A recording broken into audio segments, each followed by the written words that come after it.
রাধে রাধে বন্ধুরা, কেমন গরম পড়েছে বলো। এই গরমে রান্নাঘরে তো একদম যেতেই ইচ্ছে করছে না। তো যাই হোক, রান্না তো করতে হবে, খেতেও হবে। তো রান্না করব কি আজকে, সেটাই তোমাদের কাছে শেয়ার করছি। একদম হালকা পাতলা রান্না করব। আর প্রথমেই দেখালাম ফুলকপি। তো ফুলকপি দিয়ে আজকে করব শিং মাছের ঝোল। তো শিং মাছটা আমি কিভাবে কাটি তোমরা একটু দেখো, আর কিভাবে শিং মাছ আমি একদম পরিষ্কার করে ফেলি, একদম ধবধবে, খুব সহজেই। প্রথমে শিং মাছটা জল থেকে ছেঁকে একটা গামলার মধ্যে তুলে নিয়েছি। আর এতগুলো শিং মাছ রান্না করব না, কিছুটা তুলে রেখেছি, যে কটা রান্না করব সে কটা নিয়ে নিয়েছি। নিয়ে কিছুটা লবণ দিয়ে 10-15 মিনিট ঢেকে রেখেছি। এতে শিং মাছটা কিন্তু একদম নেতিয়ে যায়, কিছু মাছ আবার মরেও যায়। তো যাই হোক, এরপর শিং মাছটা যখন একদম নেতিয়ে গেছে, একটু ছাই নিয়ে নিয়েছি। ছাই দিয়ে চেপে ধরে নিতে হবে, শিং মাছ পিচ্ছিল, হাত থেকে স্লিপ করতে পারে।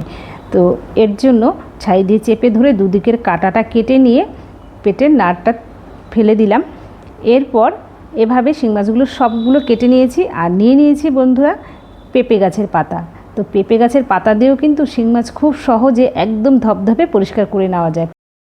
পেঁপে পাতা একদম কুচি করে কেটে নিয়েছি, একদম নয়, একটু বড় বড় করে কুচি করে কেটে নিয়েছি। এরপর শিং মাছের মধ্যে দিয়ে এইভাবে শিং মাছটা একটু ভালো করে ডলে নিতে হবে, তাতে শিং মাছটা কিন্তু অনেকটা পরিষ্কার হয়ে যাবে।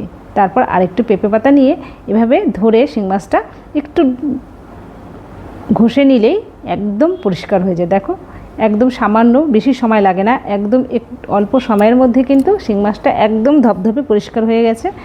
তো এভাবে শিং মাছ কিন্তু সুন্দরভাবে পরিষ্কার করা যায়। শুধু পেঁপে পাতা নয়, কুমড়ো পাতা দিয়েও করা যায়, ডুমুর পাতা দিয়ে করা যায়। তো আজকে আমি পেঁপে পাতা দিয়ে করেছি। পেঁপে পাতা দিয়েও কিন্তু খুব সুন্দর হলো এই শিং মাছগুলো পরিষ্কার করা। একটু জল দিয়ে এবার একটু ধুয়ে নিয়ে শিং মাছটা কেটে নিই। শিং মাছটা একটু ধুয়ে পরিষ্কার করে নিলে কাটতে সুবিধা হবে। এই যে ধুয়ে নেওয়া হয়ে গেছে, এবার দানিয়ে নিয়েছি। শিং মাছের মাথা থেকে টুকরো করে নেব। মাথা থেকে টুকরো করে লেজার একটু আগে মাছটা টুকরো করে নেব।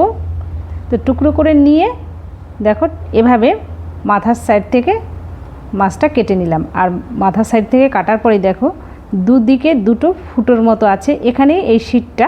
তো এই শিটটা কিন্তু অবশ্যই ফেলে দিতে হবে। আর লেজার দিক থেকে একটু, লেজ এর আগের দিক থেকে একটু কেটে নিয়েছি। এবার একটা নারকেল পাতার শলাকাঠি নিয়ে সেই যে ফুটো শিটটা সেখান দিয়ে ঢুকিয়ে দিলাম। দেখো কত সুন্দরভাবে, একদম ইজি। এই যে শিটটা এভাবে ঢুকিয়ে টেনে নিলে এই নাটটা বেরিয়ে আসে। দুদিক থেকেই এভাবে কিন্তু টেনে বের করে শিটটা বের করে নিতে হবে। তো এভাবেই শিং মাছটা কাটতে হয়। মাছগুলো সব কাটা হয়ে গেছে। আর দেখো কতটা পরিষ্কার হয়েছে, একদম কিন্তু ধবধবে সাদা পরিষ্কার হয়ে গেছে। এভাবে শিং মাছ পরিষ্কার করে নিতে হবে। আর এভাবে শিং মাছ পরিষ্কার করে নিলে খেতেও ভালো লাগবে। লবণ হলুদ দিয়ে মাছটা এবার মেখে রাখলাম। আর শিং মাছে প্রথমেই বলেছি ফুলকপি দিয়ে আজকে শিং মাছের ঝোলটা করব। তো শিং মাছের ঝোল ফুলকপি দিয়ে খেতে কিন্তু অসাধারণ লাগে। তো ফুলকপি একটু বড় বড় করে কেটে নিচ্ছি। আর দেব আলু। আলুটাও একটু লম্বা লম্বা করে কেটে নিলাম। বন্ধুরা, তোমরা কে শিং মাছ খেতে পছন্দ করো, কে কে একটু অবশ্যই জানাবে। আর আমার ভিডিও কেমন লাগলো তাও জানাবে। তো রান্না করতে বসে গেলাম। নুন ধরিয়ে কড়াতে দিয়ে দিয়েছি সর্ষের তেল। এবার মাছগুলো দিয়ে একে একে মাছগুলো একটু লাল লাল করে ভেজে তুলে নেব। মাছটা যেন নিচে লেগে না যায় সেদিকে কিন্তু খেয়াল রাখতে হবে। দেখো মাছগুলো কিন্তু একদম সুন্দর করে আমার সব ভাজা হয়ে গেছে, নামিয়ে নিলাম। আর মাছগুলো কিন্তু এভাবেই লাল লাল করে ভেজে নিতে হবে। আর মাছ ভাজার যে তেলটা ছিল সেই তেলে ফুলকপিটা দিয়ে একটু লবণ দিয়ে ভেজে নেব। ফুলকপি ভাজতে ভাজতে কিছুটা মশলাও করে নেব।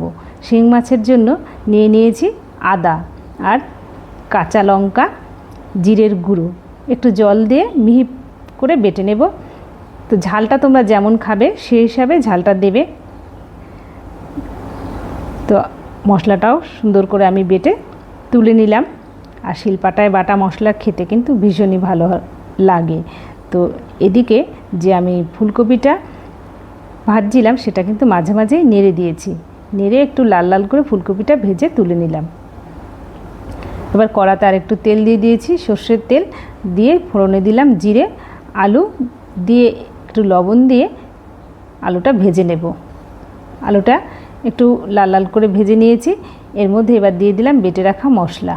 বেটে রাখা মশলা দিয়ে একটু জল দিয়ে দিলাম, পরিমাণ মতো হলুদ গুঁড়ো আর লবণ দিয়ে এবার নেড়েচেড়ে কষিয়ে নেব মশলা থেকে যতক্ষণ না তেল ছাড়ছে। আর এর মাঝখানে দিয়ে দিয়েছি একটা টমেটো কুচি।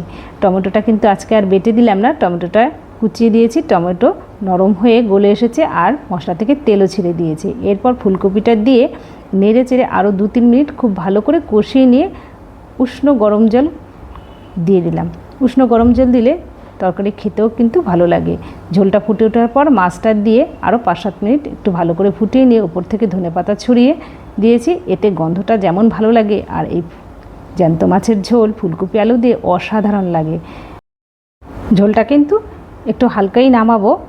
জ্যান্ত মাছের ঝোল একটু হালকা থাকলেই বেশি ভালো লাগবে। আর গরমে তো এরকম পাতলা ঝোল খেতে অসাধারণ লাগে। এই মাছের ঝোল দিয়ে কিন্তু ভাত খাওয়া হয়ে যাবে। তো তোমাদের কেমন লাগলো এই ভিডিওটা অবশ্যই জানাবে, লাইক করবে। ইউটিউব থেকে দেখলে সাবস্ক্রাইব করার অনুরোধ রইল, ফেসবুক থেকে দেখলে ফলো করো।